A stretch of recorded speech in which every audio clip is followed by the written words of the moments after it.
Hello, I'm Jim Cornwall, and this is the walkingpost.com podcast.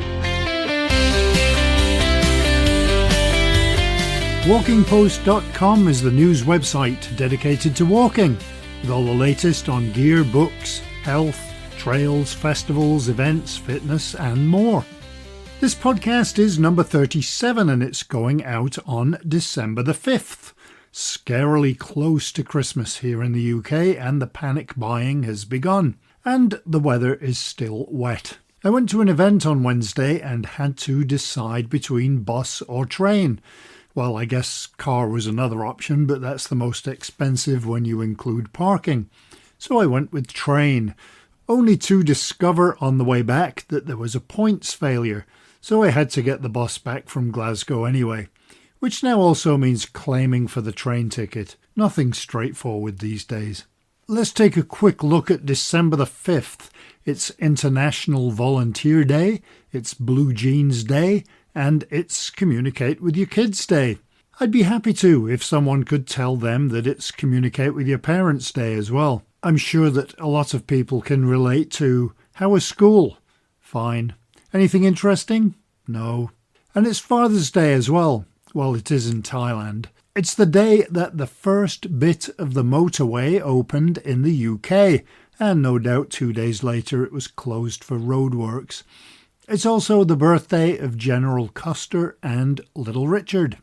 Last time we had a conversation about a book being published in January through Brat Guides, one of the slow travel series, and it's one about the Isle of Man, and it's written by Emma Craig. This week we have a conversation with another author, Linda Åkeson McGurk. And we do cover her two books, but we also chatted about getting outdoors and walking in Sweden, which probably has the best right to roam legislation out there, even more so than here in Scotland. But before we do get going, if you have news, guest ideas, or even subjects to cover, or comments, or if you want to advertise, please do get in touch via walkingpost.com or just email me at jim@walkingpost.com.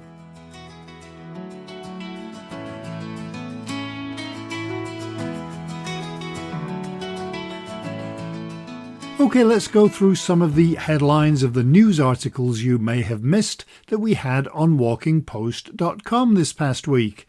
And there was quite a lot, which is good news. A walking project has opened up discussions around mental health. In some countries, not the UK sadly, all trails can be used now in ChatGPT, and 62,000 acres of South Carolina forest, including trails, has been protected. Aurora has added to its heated down jackets collection. Salt Lake County in Utah is boosting its Bonneville Shoreline Trail. And in the UK, national parks are unlocking access to health and nature through active travel.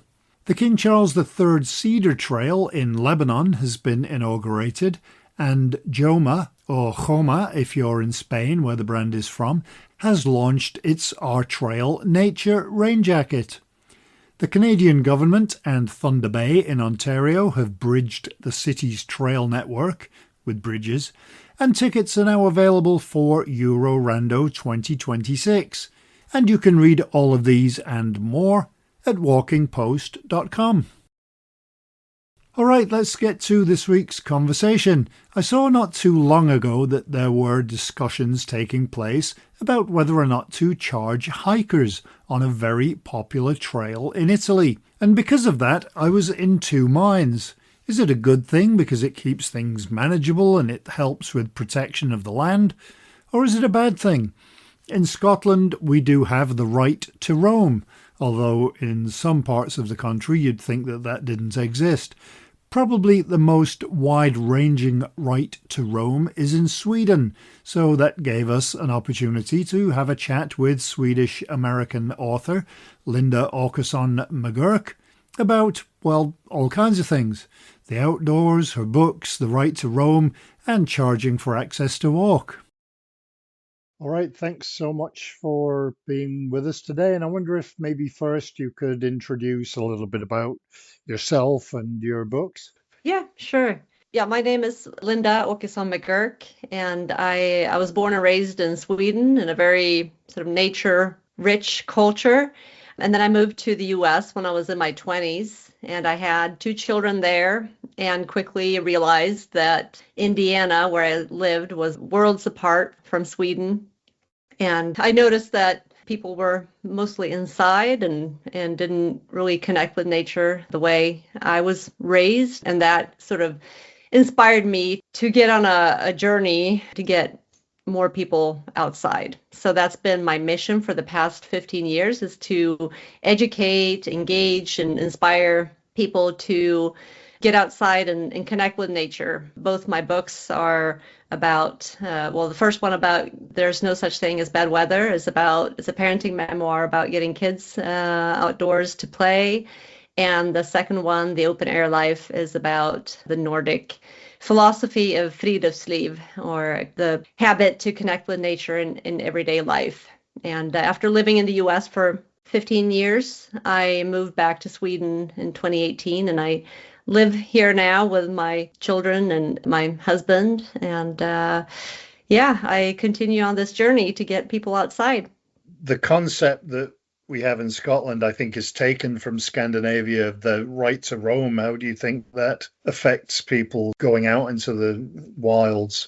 I think Sweden has the most extensive right to roam legislation in the world, actually, followed by Norway and then maybe Finland. And I'm not sure, but I know Scotland, like you said, has it too. I'm not sure how it compares. But so having grown up with that, I do think that it really has been, I think it's been an important factor in my life for connecting with nature and other people's as well. I think it's definitely really ingrained in our culture and makes us, I think, seek out nature closer to home because it's so easy to access. I mean, you can hike and walk anywhere pretty much, whether it's private or privately owned land or publicly owned land. It doesn't really matter whose name is on the property deed. You can go anywhere, and you can also pitch a tent as long as it's out of view of a person's home. Then you can stay for a couple of nights without asking permission. In Sweden, you're also allowed to have a small campfire. In Norway, it's a little different. It's restricted during half the year. And I think it helps, having these everyday experiences and also growing up being educated about it. It's something that is taught in preschool here. It's like, okay, we have this right to roam, but it also comes with a set of responsibilities. So we don't litter, we don't make noise, we don't disturb wildlife, and things like that. We get that. It's in our mother's milk almost. Even the youngest children know that. So I think that's really special, and it gives you a unique way to connect with nature. And I didn't even realize how unique it was until I moved to the US, and I realized it was completely different there. I was shocked to, for a while I lived in Montana, and we lived right next to a national forest, but I couldn't just get there easily. Like, I had to ask the neighbor permission to cross their land to get to the forest. And at one point, I accidentally ended up on a private road, and I was apprehended by a person who was like really got really mad at me for being on their road. And in Sweden, like you can walk, like I said, you can walk anywhere. It made me scared almost to go certain places because I was worried I was going to end up on private land and, unwittingly do make somebody mad and break the rules. So I think it is more difficult in a way, in other countries where you don't have the right to roam. And I think, unfortunately, the U.S. Constitution makes it hard to implement anything similar because you'd have to compensate the landowners, and it would get very expensive.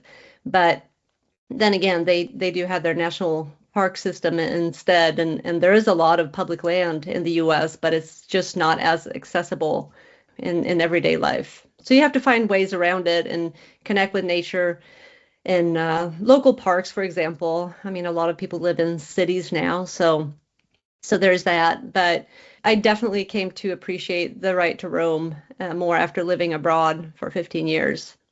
Yeah. Do you think that plays a part in, I mean, you were talking about your philosophy of trying to get more people outside. Do you think that that ease makes it the reason why? I mean, just when I was walking the Goterleden a couple of stages, I was just taken aback at the number of people using the exercise equipment that's along the routes and that were playing the games that they've put in the forest. It was remarkable. But do you think that Mm. that's because of that ease that people don't have to seek it out? Yeah, I think so. And I think we're also very much raised with the notion that you go outside every day, regardless. I mean, we have that saying, there's no such thing as bad weather, only bad clothes. And we know it's instilled in us from childhood. I mean, even babies nap outside all year round, and doctors recommend it. Preschool teachers take the kids outside for hours every day. And so we get into the habit early. And I think that's really important to start early because then as you get into the teen years, you might drift away from nature for a few years, but then nature is always a place for you to come back to. And I think most people do. As you get into adulthood, you know that nature is always there for you in good times and in hard times. And I think a lot of Swedish people or Nordic people, we recognize that being in nature has so many benefits. You know, it's good for the body, it's good for the soul. We lean on nature in times of crisis, even. People who get a cancer diagnosis or lose a child, studies showed they turn to nature just as much as they turn to therapy, actually. So you could say it's a form of therapy, but honestly, I think it's just a way to come back to our origins because we have evolved in nature for millennia. So, you know, to me, it's not strange that people go out and turn to nature in their everyday life. It's part of our wiring and also the culture, of course, that we've been told over and over throughout childhood that it's good for us. That freedom to roam anywhere that exists in very few, unfortunately, countries, there's kind of a freedom of that involves not having to pay for it. Do you think that, I mean, you go to the US and you've got to pay to get into a lot of parks, and do you think that that is a deterrent as well? Yeah, I think anytime you put a price on something, of course, it's going to make it less accessible to some people. Of course, I think that's definitely a factor. It is very easy and very accessible. I mean, and there are parks everywhere here too. So it makes it accessible, not just for people coming in their free time, but also for daycares, for example, or nursing homes for whoever wants to use those public spaces. It is free. And I think that definitely makes them used more. And also the fact that they are close, because the farther away you have to go to get to a place where you're actually allowed to recreate, the bigger of a hurdle it's going to be. You know, getting into the car and driving for 4 hours, that's not going to be an option for some people. So that definitely limits access too. But when you have a right to roam, you automatically have more areas that can be used. So people also spread out more. You don't have everybody going to that one park where you're allowed to go. And that's also something I noticed in the US. I lived in Montana for a couple of years and then we moved to Indiana. And in Montana, almost like 38% of the land is public, so where you can access it. Whereas in Indiana, it's only a little over 4%. And that was a drastic shift for me from being in a place where it was so easily accessible to where almost all land is private. And the default is that to keep out. There are no trespassing signs everywhere. And I had no choice but to get in the car and drive for, well, at least half an hour to get to a decent sized park. And I did have to pay a fee, not a high fee, but still a fee. So I think that combination definitely makes it a little less accessible. I guess the other side of that is that by paying for parks, you're helping to protect them, and also the service itself of park rangers and visitor centers and parking lots and that kind of thing. So I guess there is a need for Yeah. that. But Well, I think you pay for it one way or another. We just pay for the maintenance through our taxes. And yeah, you can make the argument that you get more money for it by charging fees, which in the US, the park system is actually a huge money maker. And yes, that is a positive if the money actually goes to the right thing, which is not guaranteed, I would say. I mean, we've seen recently there have been huge cuts in personnel and so on. So even though the park system in the US is actually making money, but yeah, it gives you more opportunities to build big facilities and make bigger investments, of course. for sure. And what do you think about, we all the time now we're reading about places in Italy that are charging people to hike, and it's not just Italy, but more places are starting to say, well, we don't want the number of tourists that we're getting. How do you balance that? Yeah, so of course my default as a as a person who spent years encouraging people to get outside, I also recognize that there are places that are being loved to death.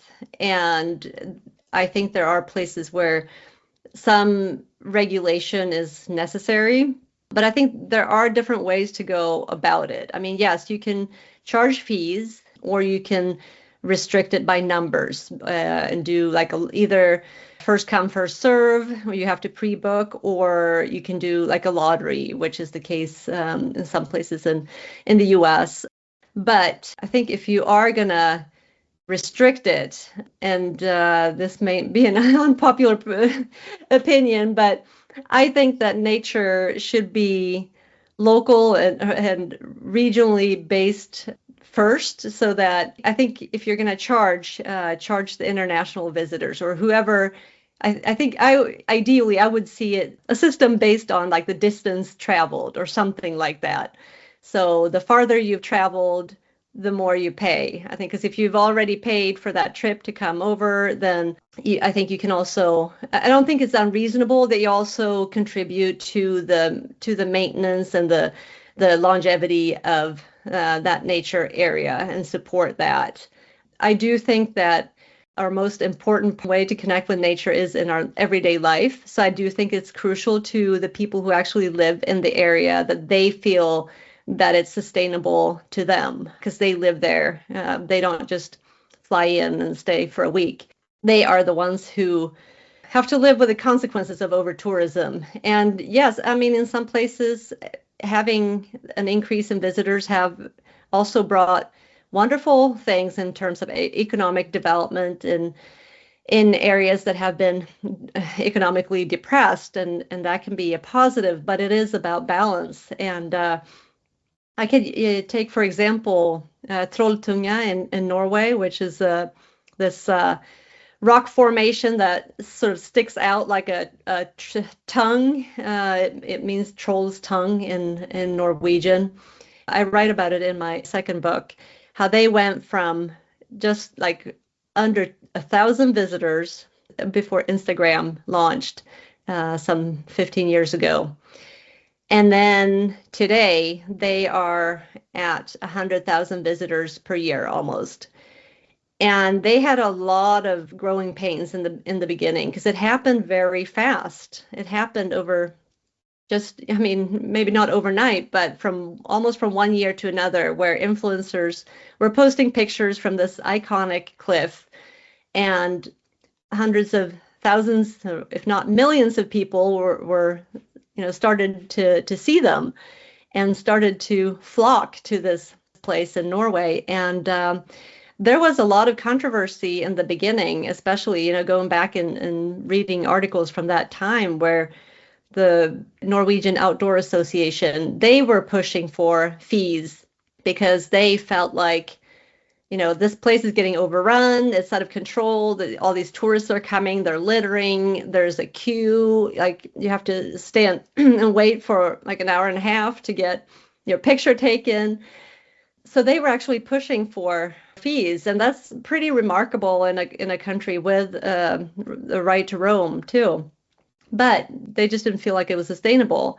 But today, I think what they've done is they took a path of education instead. So now there is this big website with information, and they are like really trying to make sure that people are prepared when they come, that they dress right, because that's another thing they noticed. People were just hiking up there in shorts and t-shirt. This is a mountain area. I mean, this is wild nature, and people weren't prepared for it. So they are really trying to educate people so that they are prepared when they get there. They encourage people to go with guides. They also tell people what to expect, like the July and August are the busiest months. And I think, that it seems to, so far, it seems like it works for them, but they might still come to a point where they start charging a fee. And honestly, yeah, I wouldn't blame them. You wonder if that makes any difference, and especially when you consider the ecological dangers of having so many people. I know there's always a big discussion here in the UK and in other countries of should you pave a path so that people stick to it rather than have them just go all over the place and damage sensitive ecology. Yeah, I would probably be in a team not no pavement. But I think there are ways of making the trail impossible to miss. I mean, there are places in the Swedish mountains where they have brought in Sherpas from Nepal, and I think they've done that in Norway too, actually, to build stairs, for example, stepping stones. I mean, they're experts at that, and that's something they do that using rocks that are found locally. And so I mean, that's a sustainable way to do it. To asphalt a path to make it more accessible, no, I'm sorry. I think there are places where you can do that without making too much harm to nature, but at places like Trolltunga and the likes, I think that would be too much of an intrusion on the natural landscape, and it would take away from the beauty of it. And actually, I think it would actually contribute to the problem. I think places like that actually don't need to be more accessible because they're already being loved to death. In general, I would say I'm not really pro putting asphalt down in nature areas. Right. And what about tourist taxes rather than saying it costs you, I don't know, 10 euros to walk on this path? A lot of places are implementing tourist taxes for the Airbnbs and the hotels where you pay an amount every night and that gets distributed. Yeah, I think it's fair. The locals do take a lot of the pain. Yeah, they get some benefits, but I mean, you mentioned Airbnb. I mean, we know locals have been outpriced of some areas because all the residents are turned into Airbnbs. I do think it's fair that tourists pay their fair share to ensure that they can have a sustainable development locally. But like I said earlier, though, I do think it's also important then that the local community has a say in how that money is distributed and spent, so that it is to the betterment of the community, and that they actually get something out of it, so it doesn't just end up in an anonymous slush fund somewhere, but the money is actually used to improve conditions where it's needed. Yeah, that's right. You need that transparency. Otherwise, it could just be used for filling in potholes. Or you were talking about the right to access in Sweden and in the Nordic countries.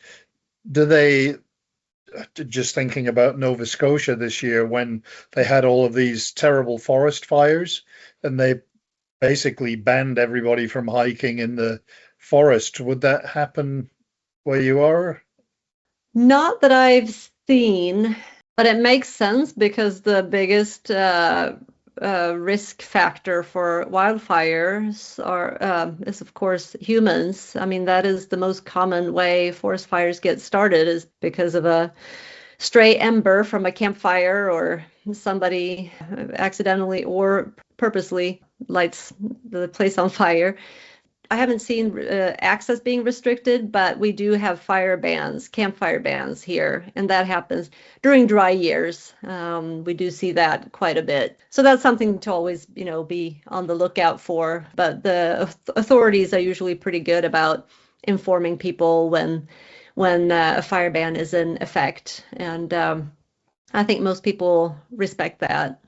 Like I said, I think it runs deep in our veins. We see ourselves as a nature-connected people, and I think that's really important, that it becomes part of your identity, because you really have to be out there and connect with nature in order to develop an affinity towards nature, and that affinity, that's what's going to push you to protect nature as well, whether it's by following campfire bans or by making pro-environmental choices in your everyday life. I think it all starts with that connection. So that's like the very foundation. And then environmental education in early childhood, when you get that in there too, that's the combination that you need. You need to have the emotional attachment, and then you also need the educational part, and where those two meet, I think there can be some beautiful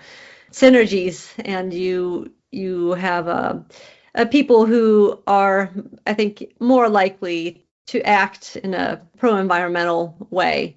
Having said that, there are exceptions here too, and it's definitely not like everybody and the Nordic countries behave like they should on the trail. I mean, we saw that during the COVID pandemic, for example, when the interest in friluftsliv and open air life just surged, because there wasn't that much else to do. Everything else was closed, and so people just flocked to the mountains, and everybody was gonna all of a sudden summit Mount Kebnekaise, which is the highest mountain in Sweden, even though they didn't have any experience and didn't read up on how to do it beforehand. So they just went out and bought expensive equipment and went to the mountain.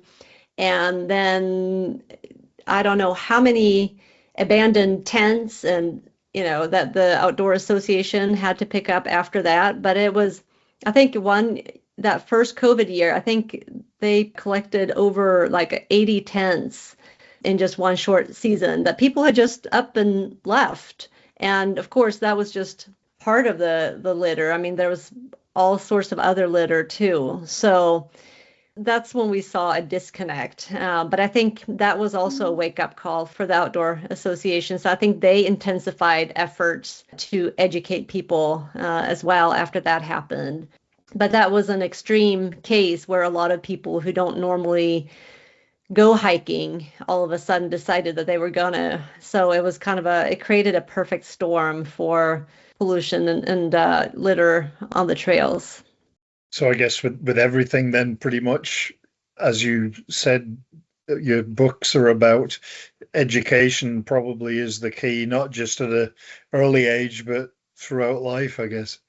Yeah, I try to inspire people, and usually that comes through the personal benefits. I try to show people, like when we go outside, like our cortisol levels drop, our heart rate goes down, like we feel relaxed and calm, and it's just so good for us. So that's why, I mean, that should be the why, why you go outside. But I think a lot of times the other part of this is forgotten, and that is that we need people to connect with nature because the planet actually needs it. I mean, we're at a pivotal time right now with so many challenges facing Earth, and if we don't have people who are out there and actually miss a forest when it's cut down, then I think we're going to be in big trouble. I mean, we need people to be out there and care about the natural world.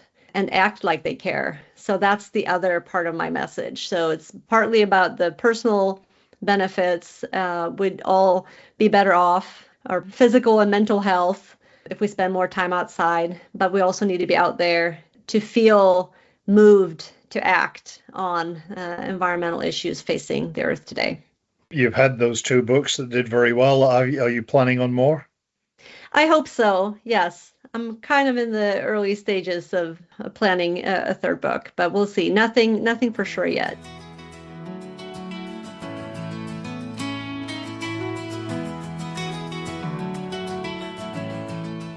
So another enjoyable conversation there. And if you would like to buy either of Linda's books, there's a link in the article that accompanies this podcast in some places. And you could also just do a Google or Amazon search for Linda McGurk. Or you could do a search for one of her books, which are called There's No Such Thing as Bad Weather and The Open Air Life. So we will leave it there for this week. If you do have news or suggestions for podcast guests, please do get in touch through jim@walkingpost.com. And as I always mention, I am always looking for guests, whether it's about a new trail, new equipment, a new book, or someone who has done an amazing walk somewhere. Not really much on the agenda this weekend other than avoiding the rain and maybe learning how to use our new video camera, and probably a bit of work too.